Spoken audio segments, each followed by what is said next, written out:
mas é autista? Não parece. Nossa, mas é tão inteligente. Será que é autista? Ele olha nos meus olhos, fala tão bem. Não parece autista.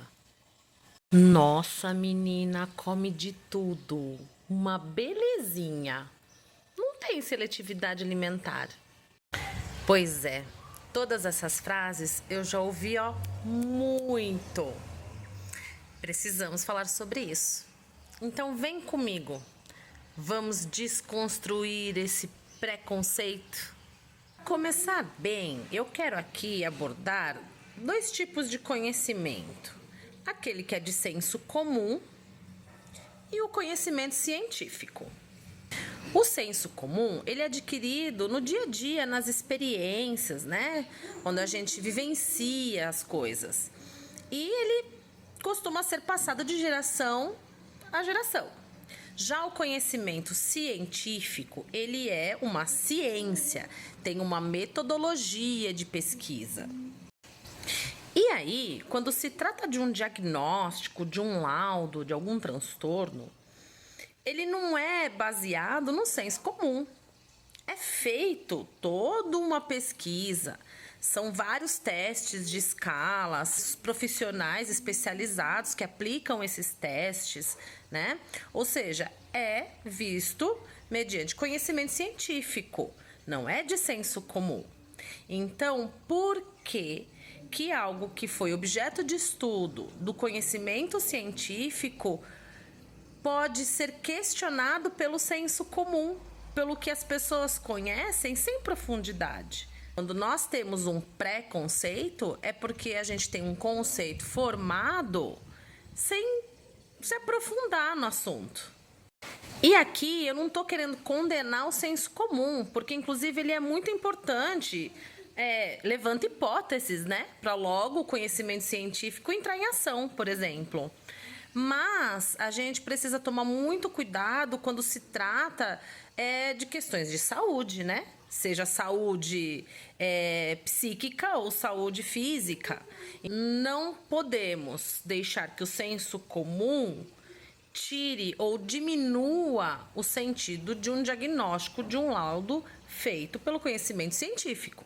Outro ponto importante é entender que o autismo é um espectro. Por isso que é transtorno do espectro autista. E o que é um espectro? Vamos entender isso um pouquinho melhor. E para fazer uma analogia, eu trouxe a imagem de um prisma triangular, de vidro translúcido. Em uma de suas faces, ela recebe uma luz branca. E na outra face, ela projeta um espectro de cores. Neste caso, o prisma representaria o autismo, o transtorno em si. E as cores que estão sendo projetadas, elas representam todos os sintomas, todos os sinais, as condições que estão dentro do autismo. E aí a gente começa a entender que dentro do autismo, ele, na verdade, se manifesta nas pessoas de formas diferentes. E do mesmo jeito que não podemos padronizar os comportamentos em pessoas neurotípicas, nós também não podemos padronizar os comportamentos de pessoas atípicas. Os autistas, eles são seres humanos, não são robôs, e por isso cada um manifesta o autismo de uma forma.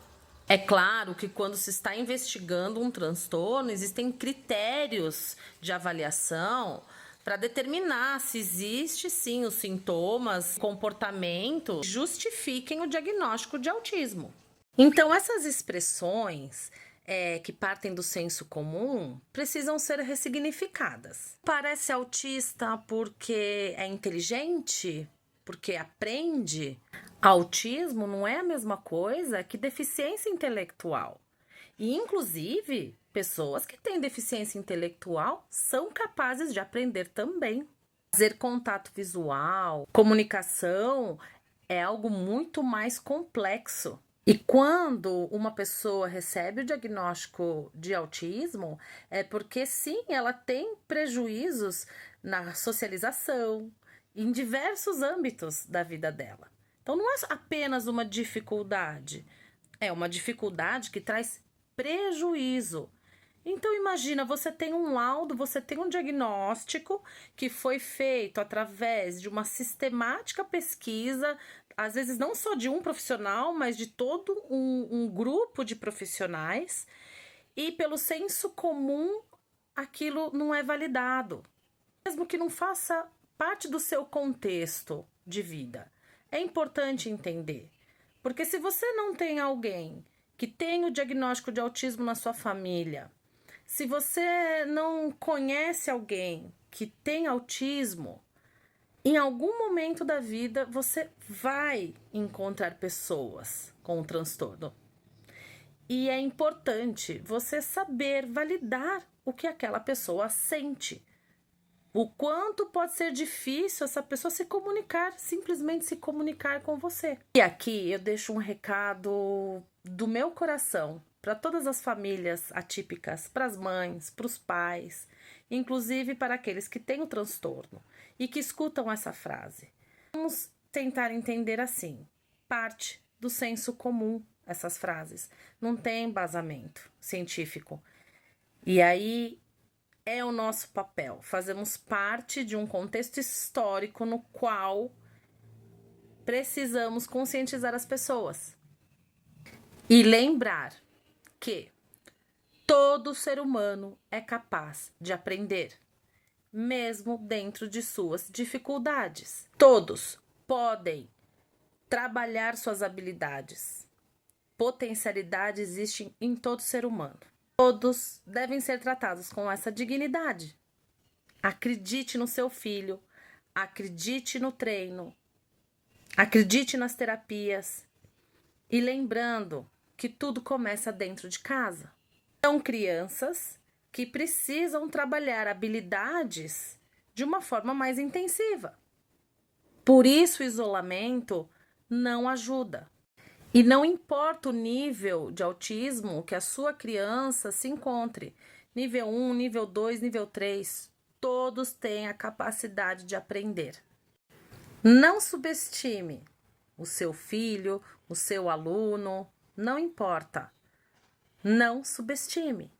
Você pode se surpreender e muito.